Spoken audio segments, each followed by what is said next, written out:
Sir, excuse me po sir. Pag galing kang Maynila sir, wala lang checkpoint.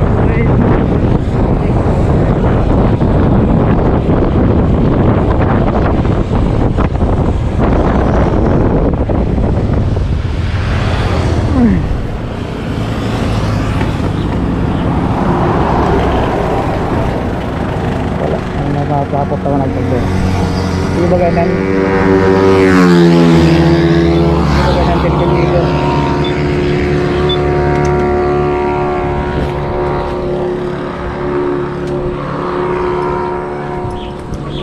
Sir, excuse me po sir. Pag galing kang Maynila sir, wala lang checkpoint. Pwede lang. Katapusan pa ng February siguro. Katapusan para February na tapos. Pero hindi na yan, ibabalik ka na.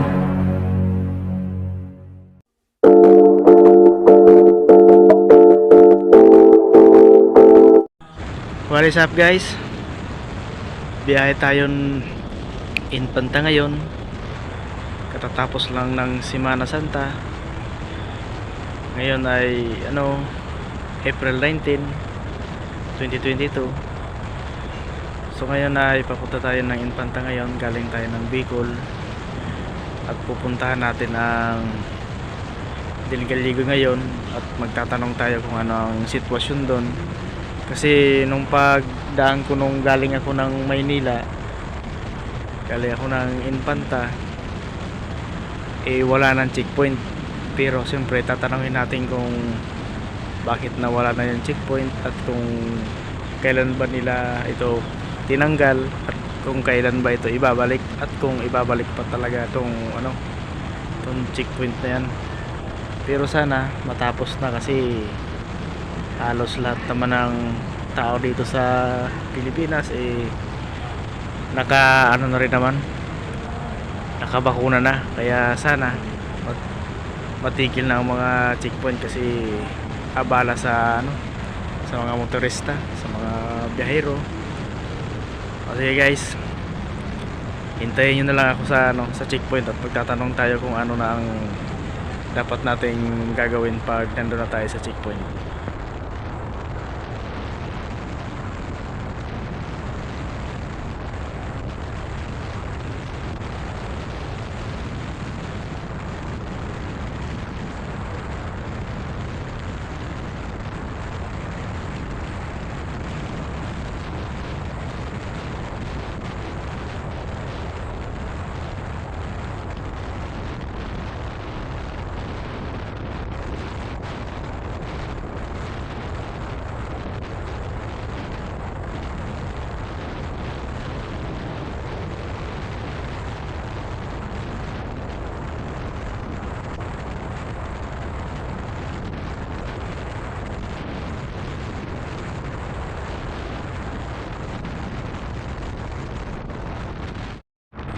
Nako po, Diyos ko, grabe naman yung nangyari sa Banayan, banggaan.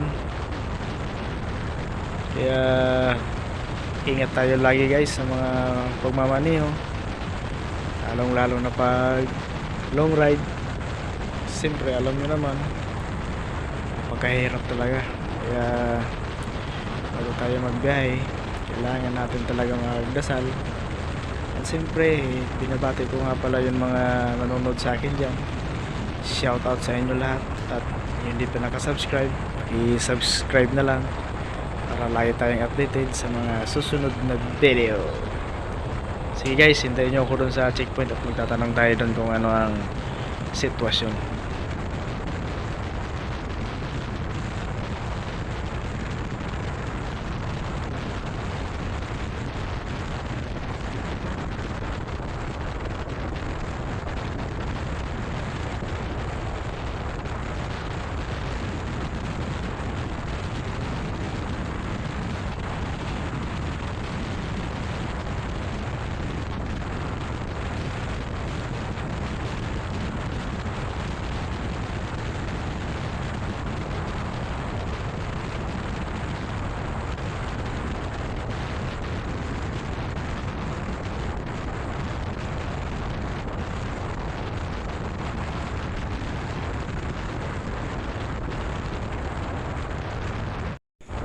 Alright guys, malapit na tayo ngayon sa checkpoint. Abangan nyo yung mga interview natin kay dun sa mga bantay sa Del Gallego, kung ano talaga ang mga nagaganap na naman na kung ano ang sitwasyon. Okay, ay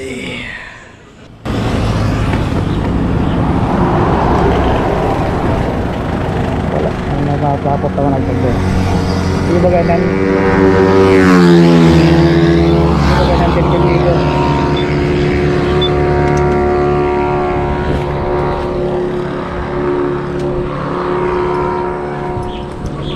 Sir, excuse me po sir. Pag galing kang Maynila sir, wala lang checkpoint Kabla. Kailan pa po Matagal na wala. Ay, Katapusan pa ng February siguro. Wala. katapusan para February na tapos. Pero hindi na yan, ibabalik ka na. Hindi. Wala mong balita. Ewan ko lang. Pagkatapos ng botohan, malaman. Sige po sir, salamat po sir. Pero ganun pa rin ang na basta may ID ka lang ganun pa rin ang requirement sir, basta may fully vaccination card ka Oo, yung huling bago nila malis, vaccine card lang. Ano? Vaccine card lang. Ang hinahanap nila. Bago nila malis. Sige po sir. Pag may vaccine card na, okay na rin naman. Sige po sir, salamat po sir. Eh, wala yung pagtapos ng botohan. Wala yung nangyayari. Baka ibalik lang pagkatapos talaga ng butuhan Okay.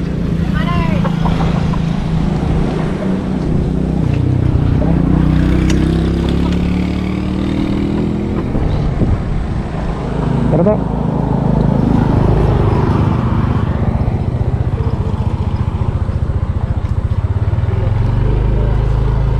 Diyan mahigpit na checkpoint to. Diyan big pararaan Del Gallego, yan ang sa atin So ayan guys, nakita nyo naman at narinig nyo yung sabi ni Parekoy na baka daw ibalik lang pagkatapos ng eleksyon. Pero siyempre dapat prepare lang tayo lagi sa pagbabiyahe kung ano man mga requirements sa amin dapat.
Bye.